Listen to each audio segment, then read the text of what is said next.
Welcome back to English Explorers, the podcast where we unlock tricky English topics. I'm your host, Alice. And I'm Bob, here to help you understand the language of everyday life. Today, Bob, we're diving into something everyone does, but sometimes struggles to talk about clearly: sleep, naps, and dreams. It's essential for daily life, but the vocabulary can be a little fuzzy. Absolutely, Alice. Sleep is fundamental, and being able to discuss your rest, or lack of it, is crucial for social English. We'll keep the language clear and practical. Fantastic. Let's start at the beginning, the basic act of sleeping. What are the core phrases learners should know? The most basic is, I need to go to bed, or I'm going to turn in now.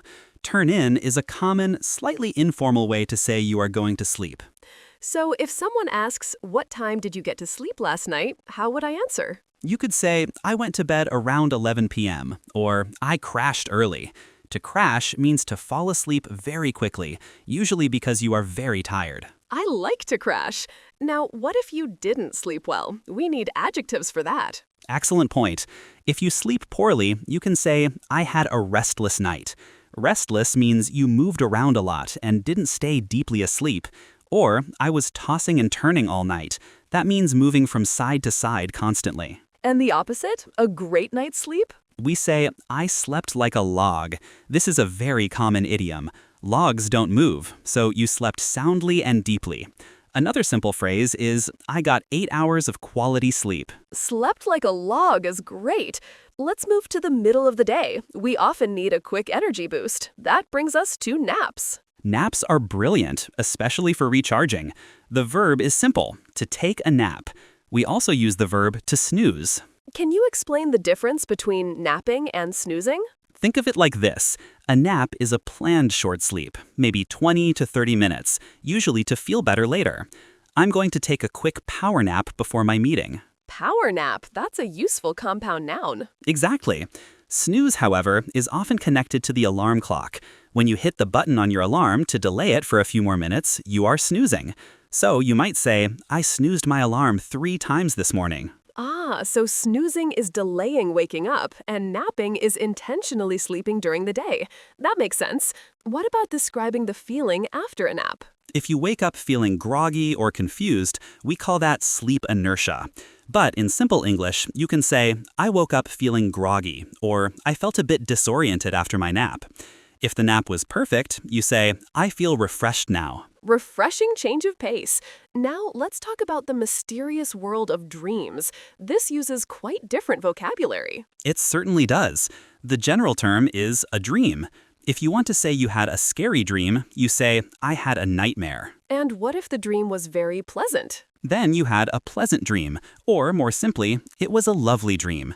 If the dream felt extremely real, you can use the phrase, I had a very vivid dream.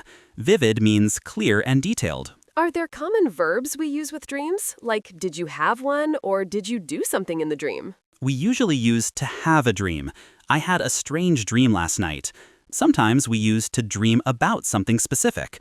I dreamed about my childhood home. What if you are thinking about something right before you sleep, and you wonder if you dreamed it? You might ask, was that real or was I dreaming? Or if you have a recurring dream, one that happens again and again, you can say, I keep having the same dream. That's interesting.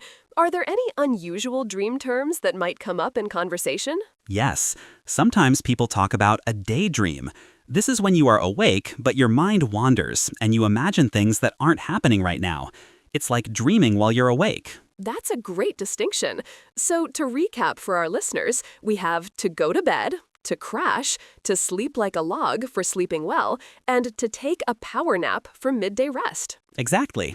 And when discussing dreams, remember nightmare for bad ones, vivid for clear ones, and the idiom to sleep on it. Oh, to sleep on it. That's a very common phrase I want to ask about. What does that mean? To sleep on it is an idiom used when you have a difficult decision.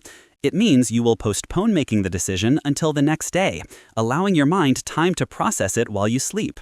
For example, I need to think about this job offer. I'm going to sleep on it tonight. That's incredibly useful, Bob. It connects the physical act of sleeping to a decision-making process. Sleep affects everything, Alice. Good sleep leads to better decisions and clearer thoughts. Before we wrap up, can you give us one or two common questions English learners might hear about sleep? Certainly. A very common, friendly question is, did you sleep well? Or perhaps, are you getting enough rest lately? If you look tired, someone might gently ask, you look exhausted. Did you have trouble sleeping? And a good response to that last one? You could answer simply, yes, I had a restless night, or no, I was up late working. Bob, this has been incredibly clear and full of practical vocabulary.